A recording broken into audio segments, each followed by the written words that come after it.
नमस्ते दोस्तों। हर साल करोड़ों स्टूडेंट्स भारत के कोने कोने से कोचिंग क्लासेस करते हैं। सुबह से शाम तक उनका रूटीन एक ही गोल के आसपास घूमता है, वो है सिलेक्शन।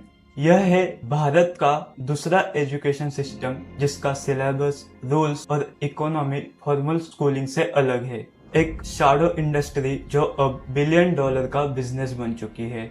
रेगुलेट करना मुश्किल और इग्नोर करना नामुमकिन। दोस्तों, कोचिंग का कंसेप्ट नया नहीं है। 1980 में टीचर्स अपने घर पर ट्यूशन देते थे एक एक्स्ट्रा इनकम के लिए, लेकिन 1990 के बाद सब बदलने लगा। लिबरलाइजेशन के बाद नए करियर ऑप्शंस आए, लेकिन सक्सेस का सिंबल बना आईआईटी और medical colleges. Entrance exam crack करना मुश्किल था, स्कूल्स में प्रिपरेशन लिमिटेड थी। तभी राजस्थान के कोटा में कुछ टीचर्स ने शुरू किया फोकस्ड कोचिंग सेंटर। एक छोटी सी क्लास से शुरू हुआ सिस्टम धीरे धीरे पूरी कंट्री में फैल गया। कोटा, जो पहले थर्मल प्लांट और इंडस्ट्रीज के लिए जाना जाता था, आज बन गया कोचिंग का कैपिटल। आज भारत की कोचिंग इंडस्ट्री लगभग 58,000 करोड़ का मार्केट बन चुका है। Engineering, medical, UPSC, law, commerce, olympiad, हर फील्ड के लिए एक अलग इकोसिस्टम बना हुआ है। एस्टिमेट के हिसाब से लगभग 7 crore students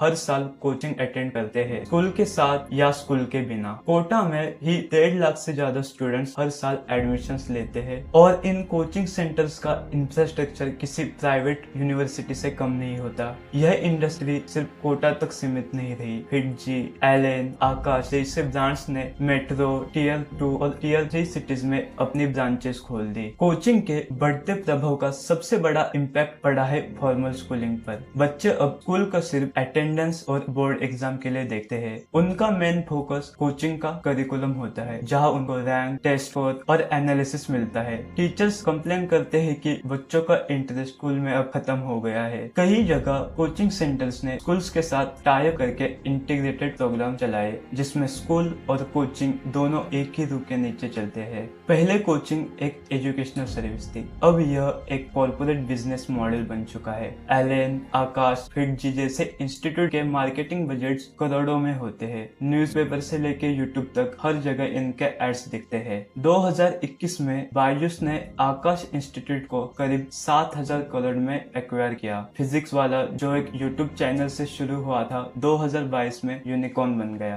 apps, AI based learning, doubt engines, mock test, technology ने कोचिंग को और भी स्केलेबल बना दिया। लेकिन इन सब के बीच में एक सवाल उठता है, क्या एजुकेशन सच में डेमोक्रेटाइज हो रही है या मोनेटाइज? कोचिंग कल्चर ने एक ऐसा सिस्टम क्रिएट किया जहां परफॉर्मेंस ही सब कुछ है। हर हफ्ते टेस्ट, हर महीने रैंक लिस्ट और हर छोटी गलती का पनिशमेंट यानी कि डिमोटिवेशन। टॉपर का फोटो सब जगह चिपका दिया जाता है। बाकी स्टूडेंट, चाहे उन्होंने मेहनत कितनी भी की हो, सिस्टम उनको एवरेज या फेलियर के लेवल में डाल देता है। ऐसा competitive pressure long term psychological impact छोड़ता है। 2023 में कोटा में 26 स्टूडेंट्स ने सुसाइड किया। एक्सपर्ट्स कहते हैं कि कोचिंग सिस्टम ने एक मेंटल हेल्थ क्राइसिस क्रिएट कर दिया है। भारत में शिक्षा एक हक है और कोचिंग उस चीज की एक जरूरत बन गई है। पर जब सपने भी सिर्फ सिलेक्शन नंबर के हिसाब से तोले जाने लगे, तो सिस्टम को समझना जरूरी हो जाता है। 2016 के बाद भारत में एक नया ट्रेंड उभर कर आया, वो है एडटेक। इंटरनेट पेनिट्रेशन, जियो रिवॉल्यूशन और अफोर्डेबल स्मार्टफोन ने एजुकेशन को स्क्रीन पर ले आया। यूट्यूब चैनल्स, लर्निंग एप्स और ऑनलाइन टेस्ट सीरीज ने कोचिंग को घर तक पहुंचा दिया। अब एनीवेयर लर्निंग एक मार्केटिंग स्लोगन नहीं, यह एक रियलिटी बन चुकी है। प्लेटफॉर्म्स जैसे अनअकैडमी, बायजूस, वेदांतु और फिजिक्स वाला कहते हैं अब कोचिंग हर स्टूडेंट्स के लिए एक्सेसिबल है। लेकिन फ्री कंटेंट के पीछे एक स्ट्रक्चर्ड बिजनेस मॉडल था। Paid batches, crash courses, doubt engine, mentorship packages, इन सब से कोचिंग अब एक सब्सक्रिप्शन मॉडल बन चुकी है। ऑनलाइन कोचिंग ने लोकेशन बैरियर्स तो तोड़ दे, लेकिन एक नई डिपेंडेंसी क्रिएट कर दी। स्क्रीन टाइम, डिजिटल फैटिग और सब्सक्रिप्शन बेस्ड लर्निंग प्रेशर। हर प्लेटफॉर्म एक ही चीज का वादा करता है और वो है rank improvement. Result based promises ने स्टूडेंट के एक्सपेक्टेशन और एंजाइटी दोनों को एम्पलीफाई कर दिया। और जब ऑफलाइन इंस्टीट्यूट्स ने भी ऑनलाइन मॉडल शुरू किए, कंपटीशन और एग्रेसिव हो गया। इन कोचिंग इंडस्ट्रीज का इंजन चलता है मिडिल क्लास एस्पिरेशन के फ्यूल पर। एक बेटर फ्यूचर, एक सिक्योर जॉब और एक इज्जत भरी लाइफ, ये सपने होते हैं हर मिडिल क्लास घर के। पर कोचिंग की फीस 1.5 लाख से 4 लाख तक जाती है। हॉस्टल, टेस्ट सीरीज, ट्रैवल और गैजेट्स मिला के टोटल खर्चा 6 लाख तक जाता है। बहुत से पेरेंट्स अपने सेविंग निकालते हैं या पर्सनल लोन लेते हैं सिर्फ इस उम्मीद में कि उनका बच्चा सिलेक्ट हो जाए। हर हफ्ते एक टेस्ट, हर महीने एक रैंक लिस्ट। कोचिंग सिस्टम ने एकेडमिक्स को एक सर्वाइवल गेम बना दिया है। परफॉर्मेंस की हर बार नई डिमांड, कभी टॉप 50 में आओ, कभी परसेंटाइल बढ़ाओ। यह pressure long term stress, burn out और डिप्रेशन का रीजन बन गया है। 2023 में कोटा में रिकॉर्ड 26 स्टूडेंट्स सुसाइड्स रिपोर्ट हुई। यह सिर्फ नंबर नहीं है, यह एक कहानी है एक सपने के पीछे की। एक्सपर्ट कहते हैं स्टूडेंट्स को एकेडमिक प्रेशर के साथ इमोशनल सपोर्ट भी मिलना चाहिए, लेकिन कोचिंग सिस्टम्स में काउंसलिंग एक आफ्टर थॉट है। हमारी सिस्टम हर स्टूडेंट को एक ही टेम्पलेट में फिट करने की कोशिश कर रहा है। ड्रीम्स स्ट्रीमलाइन हो चुके हैं। सिलेक्शन से ज्यादा किसी और गोल को इम्पोर्टेंस नहीं मिलती। क्या हम सच में स्टूडेंट्स की इंडिविजुअलिटी को समझ रहे हैं या सिर्फ उन्हें एक नंबर, एक रैंक बनाकर देख रहे हैं? जब कोचिंग सिलेक्शन की फैक्ट्री बन जाए और हर बच्चा एक प्रोडक्ट बन जाए, तो सवाल यही है कि क्या हम एजुकेशन का असली मतलब भूल चुके हैं? कोटा, जिसे कभी कोचिंग का कैपिटल कहा गया, आज उसके साथ एक और नाम जुड़ चुका है, वो है स्टूडेंट सुसाइड। सिर्फ 2023 में 26 स्टूडेंट्स की जान जाना। ऑफिशियल रिकॉर्ड्स के मुताबिक यह कोटा का सबसे बड़ा एनुअल सुसाइड फिगर था। और इसका रीजन क्या था? प्रेशर, लोनलीनेस, फेलियर का डर और एक सिस्टम जो सिर्फ टॉपर को सेलिब्रेट करता है। अक्सर स्टूडेंट अपने परिवार से दूर होते हैं, हॉस्टल में अकेलापन महसूस करते हैं। कोचिंग टाइम टेबल इतना इंटेंस होता है कि उन्हें खुद को संभालने का वक्त ही नहीं मिलता। इंस्टीट्यूट्स ने सुसाइड प्रिवेंशन हेल्पलाइन तो शुरू कर दिए, लेकिन रियलिटी यही है कि काउंसलिंग अभी भी सिस्टम का एक साइड एलिमेंट है, कोर पार्ट नहीं। हर वीक का टेस्ट, ऑल इंडिया रैंक का प्रेशर और सिलेक्शन नहीं हुआ तो फेलियर वाली सोच, ये किसी भी टीनेजर को मेंटल हेल्थ के लिए खतरनाक हो सकता है। कोचिंग इंडस्ट्री अब तक लार्जली अनरेगुलेटेड रही है, पर सुसाइड केसेस के बाद सरकार ने फाइनली स्टेप लेना शुरू किया है। 2024 में मिनिस्ट्री ऑफ एजुकेशन ने एक ड्राफ्ट गाइडलाइन पब्लिश किया, model guidelines for coaching centres in India. इस गाइडलाइंस के फ्यूचर ये थे कि हर कोचिंग सेंटर को रजिस्ट्रेशन करना पड़ेगा, मिनिमम इंफ्रास्ट्रक्चर, ट्रेन टीचर और काउंसलिंग फैसिलिटी जरूरी है। 16 साल से कम स्टूडेंट्स का एडमिशन को मना कर दिया। मेंटल हेल्थ प्रोफेशनल को हर इंस्टीट्यूट को अपॉइंट करना होगा, लेकिन अभी भी ये सिर्फ गाइडलाइंस है, कानून नहीं। कई स्टेट्स ने अब तक इस पर एक्शन नहीं लिया और जहां रूल्स इन्फोर्स भी किए गए, वहां पे इम्प्लीमेंटेशन अच्छे से नहीं हुआ। कुछ स्टेट्स जैसे केरला